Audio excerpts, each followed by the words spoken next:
नमो अरिहन्ताणम्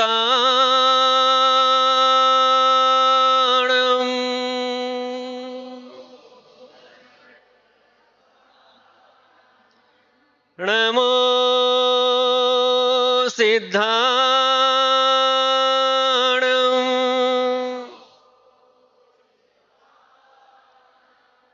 नमो आयर्याणम्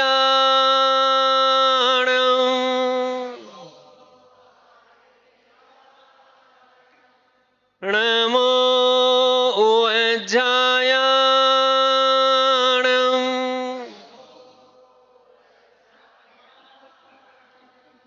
नमो लोये सवै साहूणम्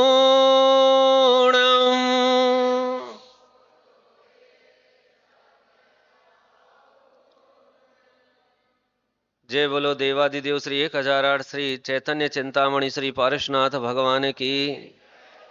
परम पूज्य शासन नायक प्रभु श्री महावीर भगवान की। परम पूज्य प्रथमाचार्य चारित्र चक्रवर्ती आचार्य श्री शांति सागर जी महामुनिराज की। परम पूज्य गुरुवर गुरु आचार्य श्री धर्म सागर जी महाराज की। परम पूज्य वात्सल्य वारिधि गुरुवरी आचार्य श्री वर्धमान सागर जी महाराज की। श्रीमत जैन धर्म की।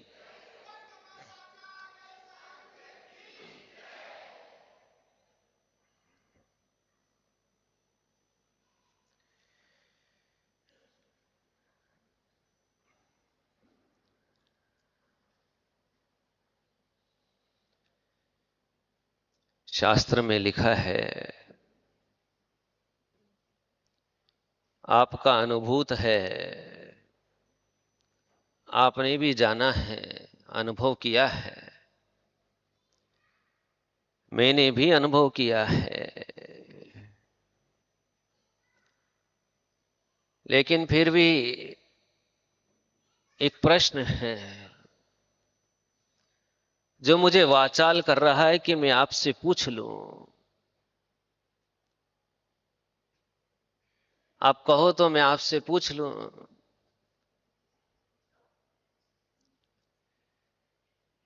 प्रभु किसे कहते हैं? प्रभु किसे कहते हैं? कोई बताएगा सभा में? बहुत खोजा, डर लग रहा था मुझे यही कि मैं प्रश्न पूछूंगा और उत्तर नहीं दिया तो।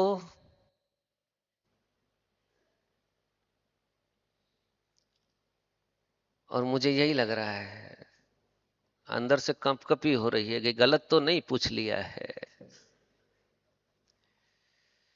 प्रतिदिन सुबह उठकर के प्रभु के द्वार पर जाते हैं, प्रतिदिन उनके यहां पर अपने मन की बात रखते हैं। जब कोई कष्ट आता है तो उनके सामने ऐसे लेकर जेड़ तक की पूरी कहानी रख देते हैं। जब खुशी होती है तो लड्डू बना करके भगवान जी के चरणों में समर्पित भी कर देते हैं। लेकिन फिर भी प्रभु किसे कहते हैं, यह प्रश्न अधूरा ही है।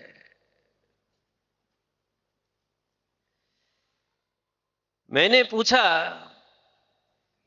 कि प्रभु किसे कहते हैं, तो बुद्धजन जी ने उत्तर दिया कि जो पतित को पावन कर दे उसे प्रभु कहते हैं। पतित कौन? जो मन से, वचन से, काय से गिर गया है, अर्थात जिसके मन में अशुभ विचार हैं वो पतित, जिसके वचन अशुभ हैं सुनने में कर्कश हैं, कष्टदायी हैं, पीड़ा देने वाले हैं, शुभाश्रव के कारण नहीं हैं, सो पतित।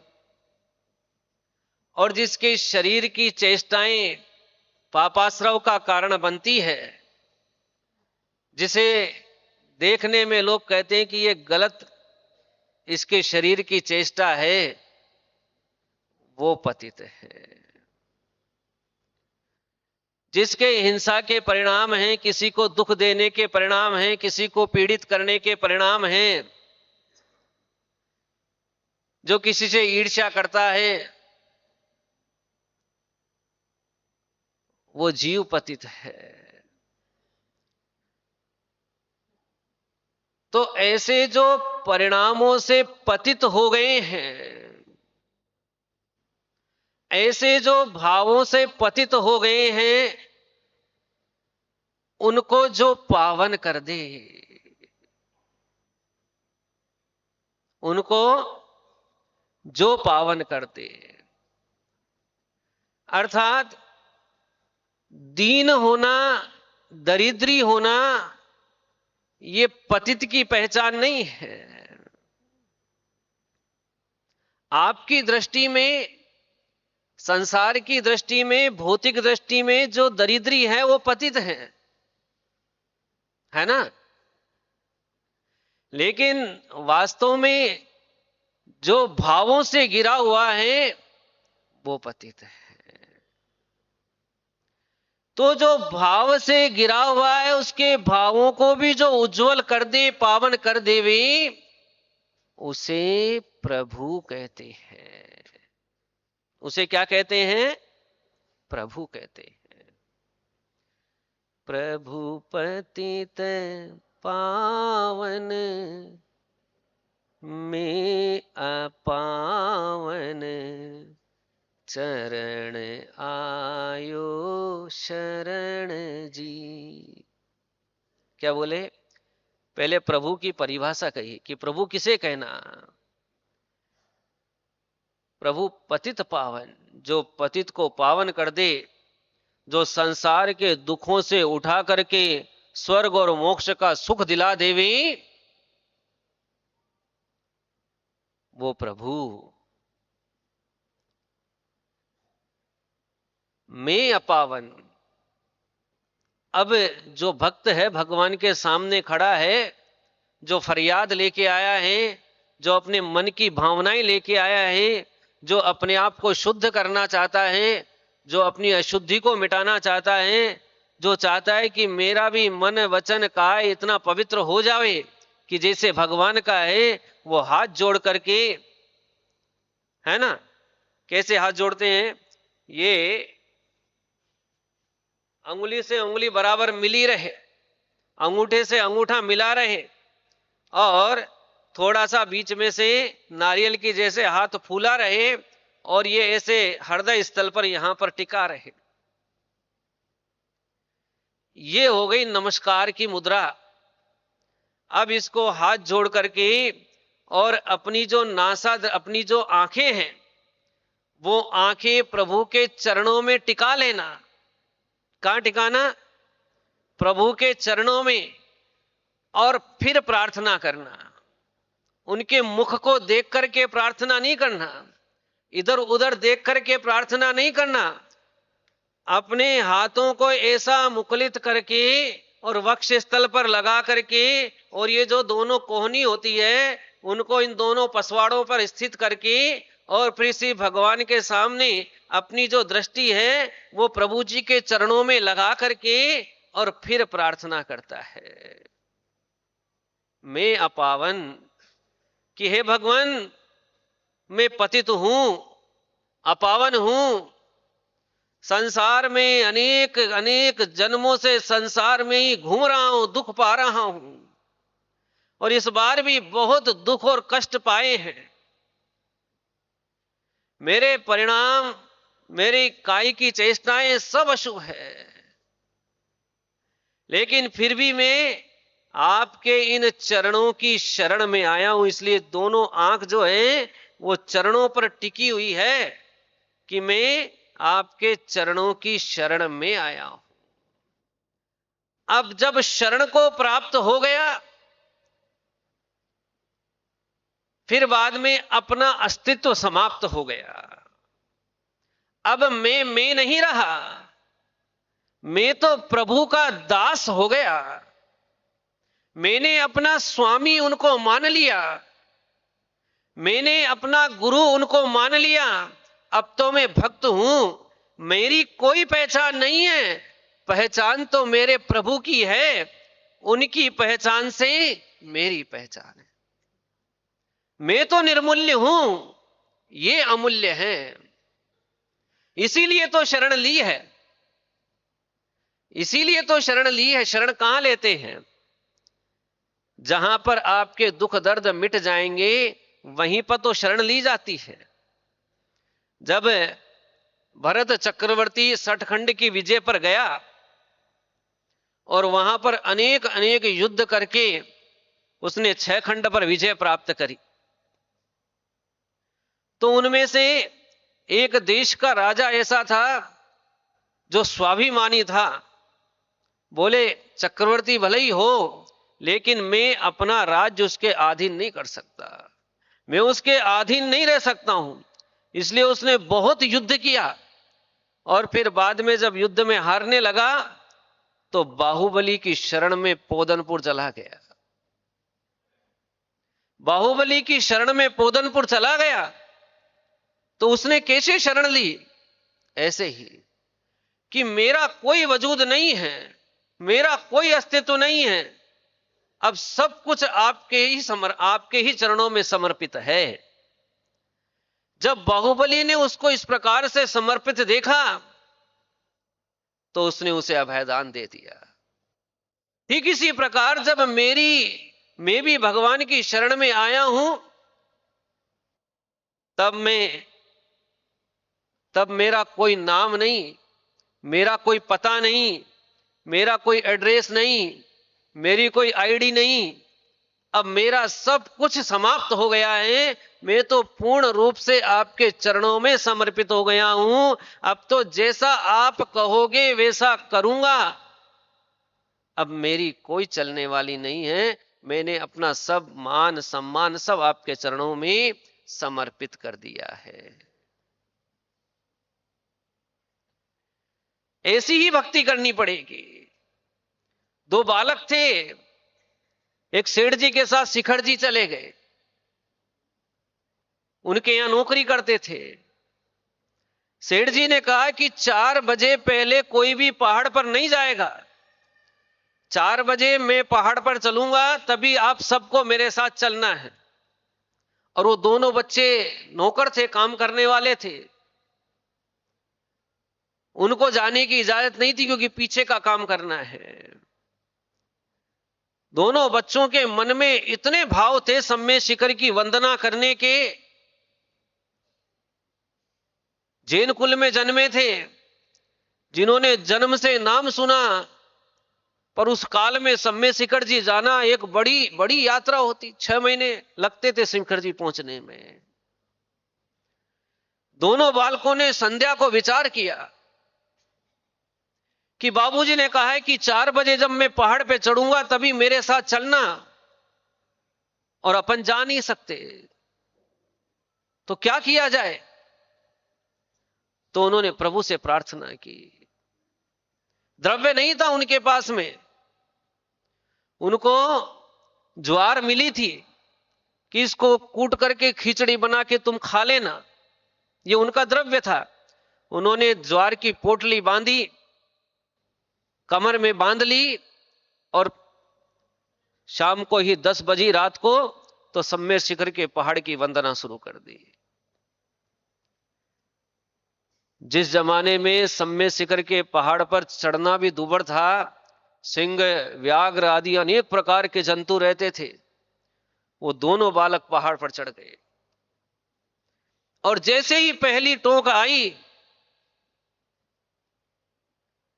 प्रभु पतित पावन में अपावन, चरण आयो शरण जी। अपने आप को ऐसा समर्पित कर दिया, ऐसा समर्पित कर दिया, ऐसा समर्पित कर दिया कि वो ज्वार के दाने जो ले गए थे वो भगवान के चरणों में चढ़े और गजमुक्ता बन गए। गजमुक्ता बन गए। वो तो ज्वार के दाने चढ़ा करके और अगली टोक की वंदना को चले गए और हर टोक पे उन्होंने ज्वार के दाने चढ़ाए और हर टोक पे गजमुक्ता हो गए। बच्चे वंदना करके चले गए, नीचे किसी को मालूम ही नहीं है। और सुबह सेठ जी 4 बजे पहाड़ पे चढ़े और आके देखते हैं तो भगवान की टोंक पर गजमुक्ता चढ़े, लाल पीले हो गए। मेरे से पहले किसने वंदना कर ली? किसकी हिम्मत? मैंने कहा था कि कोई नहीं आएगा। 1 नहीं, 2 नहीं, 3 नहीं, 4 नहीं, 5 नहीं, पूरी 24 टोक पर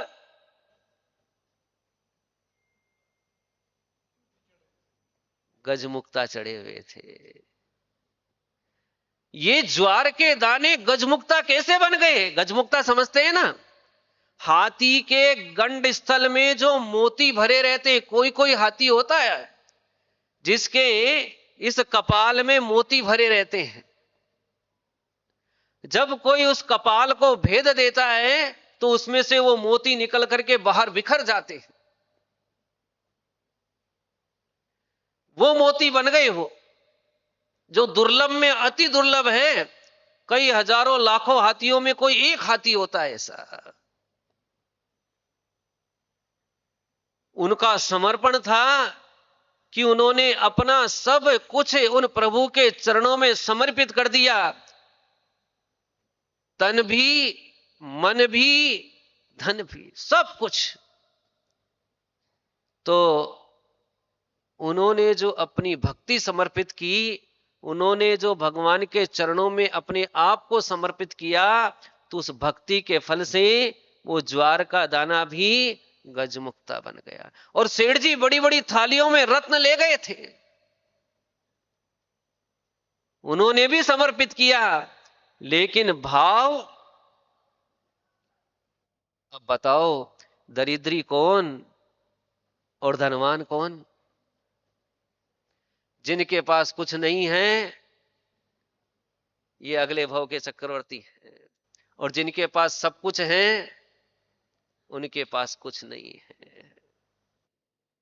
उनके पास कुछ नहीं है। जो नौकरी करता था वो भगवान के द्रव्य चढ़ा रहा है और द्रव्य दिव्य बन रहा है, और एक जो दिव्य द्रव्य ले जा रहा है भगवान के चढ़ा रहा है, द्रव्य सामान्य होता जा रहा है। चरण आयो शरण जी। बहुत दर्शन किया प्रभु का, बहुत भक्ति की। 40 साल निकल गए, 50 साल निकल गए, 60 साल निकल गए।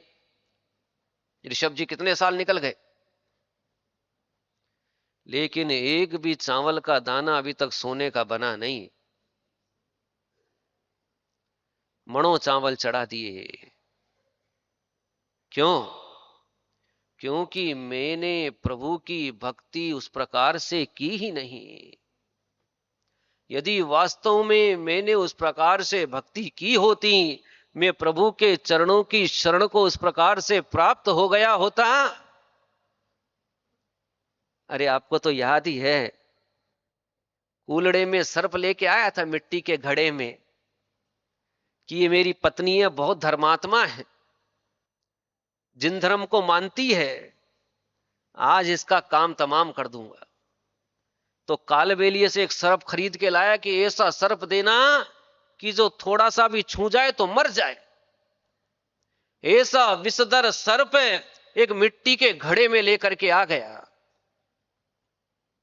और आकर के कौन लेके आया? उस सोमा सती का पति लेके आया ना, लेके आ गया, और मां को बोलता है, मां आज देख तू क्या हाल होता है। आज इसका काम तमाम हो जाएगा। और लाके वो दोनों बोलते हैं, बेटा देख तेरा पति तेरे लिए सोने का हार लाया है, इस घड़े में रखा, तू पहन ले। सोमा सती तो पवित्र आत्मा थी, जैसा मन था वैसा वचन था, वैसे ही उसका चारित्र था। कोई दुर्भावना नहीं, कोई मेल नहीं, कोई पाप नहीं। इतना सताते थे तो भी उनके कल्याण की भावना मन में बसी रहती थी। उसने बोला, नमो अरिहंताणम। ये नमो क्या चीज है? ये नमो ही तो है, नमो ही तो है। चरण आयो शरण जी, चरण आयो शरण जी बोलो या नमो बोलो, बात एक ही है। शब्द का अंतर है, अर्थ का अंतर नहीं, भाव का अंतर नहीं। उसने बोला नमो अरिहंताणम, और मिट्टी के कुलड़े में हाथ डाल करके उस सर्प को निकाला तो सोने का हार बन गया। कोई शरण में जाने में घंटे, 2 घंटे, 5 घंटे नहीं लगते। शरण में जाने में तो सेकंड, सेकंड से भी कम समय का है। इतनी देर में तो शरण में पहुंच गई। और वो काला नाग जो उसकी ही लीला समाप्त करने के लाया था, वो सोने का हार बन गया। और सोने को हार देख करके वो मां और बेटा आश्चर्यचकित रह गई कि ये तो हम तो लाए थे सर्प थे। तो भी मन में लोभ आ गया, लोभ आ गया कि गलती से दूसरा घड़ा आ गया है? तो छट से झपट लिया कि कहीं ये गले में पहन नहीं ले। और वो जो सोने का हार था वो क्या बन गया? सांप बन गया। एक चरणों में समर्पित थी, शरण में पहुंच गई थी, इसलिए हलाहल विष भी, विष क्या विषधर भी कुछ नहीं कर सका। और एक चरणों में समर्पित नहीं थी, इसलिए सांप ने, उस हार ने सांप बन करके लिया। अपन भी विषय कसायों से प्रतिदिन डसे जा रहे हैं, प्रति क्षण डसे जा रहे हैं, प्रति क्षण मृत्यु को प्राप्त होते जा रहे हैं। लेकिन फिर भी हमको बोधि नहीं आ रही है, फिर भी ज्ञान नहीं आ रहा है, फिर भी अंतर में कोई हिलोर नहीं उठ रही है कि इतना बड़ा ये दीक्षा का प्रोग्राम देख करके भी अंतर में भाव नहीं आ रहा कि मैं भी विषय कसायों से छूट जाऊं। तड़पन उठना चाहिए, उठना चाहिए। प्रभु के यहां जाओ तो आंखों से अश्रु झड़ जाने चाहिए, तो प्रभु जी का दर्शन करना सार्थक हो जाएगा। आप सब लोगों की भी भक्ति भगवान के चरणों में वो सोमा सती जैसी बन जाए, वो 2 बालकों जैसी बन जाए, तो सबका कल्याण हो जाए। बोलिए देवादिदेव श्री पारशुनाथ भगवान की।